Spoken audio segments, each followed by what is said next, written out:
So the next topic is about fitness. Not only is it okay to exercise while you're corset training, but I definitely recommend it.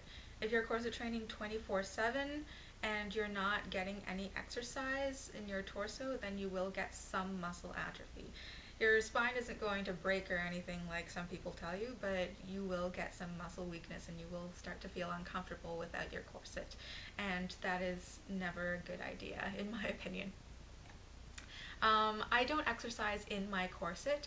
I take it off. If you want to exercise in your corset, you can do some light exercises like walking or biking. That's fine. But I prefer to do, Pilates and kickboxing, and that targets a lot of the core muscles, so I don't do that with my corset on. But I don't find that interferes with my corset training at all. In fact, I think it helps it because I've been increasing my muscle tone in my core without increasing any bulk.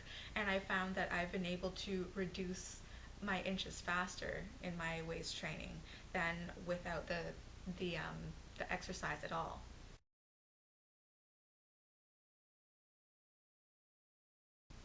Additionally, following a good diet and exercise regimen is very important in losing fat. Now, you don't have to lose weight necessarily to corset train, but if you hold a lot of fat around your belly, the visceral fat, then that actually chokes your organs, and also, it's adding bulk, so you won't be able to corset train as effectively.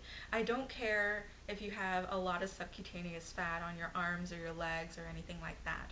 But if you have a lot of visceral fat, it's going to affect your corset training. Not only that, but you will have an increased chance of getting high blood pressure and heart disease. So exercising to get rid of that and reducing the visceral fat around your organs, it's not only good in your corset training, but it also makes you healthier overall. So I definitely recommend getting in some cardio. Now for eating and diet, you can pretty much eat whatever you want, just in smaller quantities.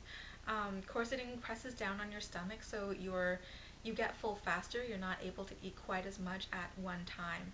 And honestly, so some of these people considering lap band surgery or anything like that, I wish they would consider doing corseting first, because not only is there no risk of infection or anything associated with corseting because you're not going under the knife, but it pretty much acts the same way, and it's a lot cheaper. It's thousands of dollars to get that surgery done, as opposed to hundreds of dollars in investing in a good custom-made corset. I actually have regulated my eating habits while I've been corseting. What I used to do is I used to eat no breakfast, often no lunch, and then I'd be so hungry at dinner time that I would just binge until I went to bed. But while I'm corseting, I actually have been able to switch over my eating regimen so that I have several small meals a day, and honestly it just feels so much better. So what should you avoid while you're corseting? Basically anything that will cause you discomfort, gas, or bloating.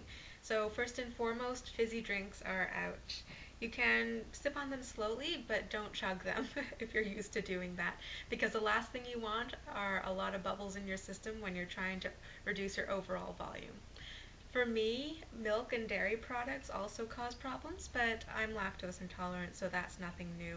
I just cut down on them or cut them out while I actually have my corset on.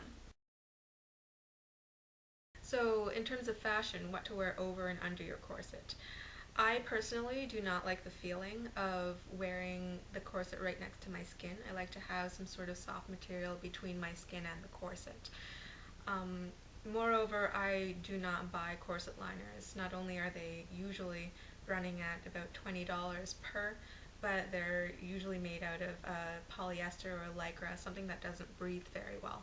So what I would do instead is I buy tank tops or tube tops or camisoles, or I just make my own out of any sort of cotton jersey or silk, something that's breathable and something that won't wrinkle up underneath my corset when I go to tighten it.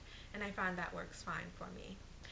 Now, if you want to show off your corsets and wear them over your shirts as fashion garments, then that's completely fine. Personally, while I'm at work, I tend to hide my corsets underneath my clothes because it tends to distract my coworkers, and I've received some not very nice comments from them. But fortunately, my decision to start corset training has coincided nicely with the returning fashion of empire waist shirts and loose tunics. So, yay! I have an example of it here, so you can see I'm wearing a tunic right now, and I'm able to very easily hide my corset training underneath. So once again, I just learned most of these lessons just by trial and error from corset training in the past few months. Everything that I have mentioned in this video and a lot more is available in the Corset Magic ebook. And once again, Anne didn't ask me to do this. I'm just doing this because I think it's a fantastic book. Like you guys, I find $50 to be a lot to drop on a book, but honestly, if you are going to be devoting a lot of your time and energy and your body to corset training, even if it's part-time, you want to do it right, and you can't put a price on your health, honestly. So if you guys have any other questions, feel free to leave me a comment or a message.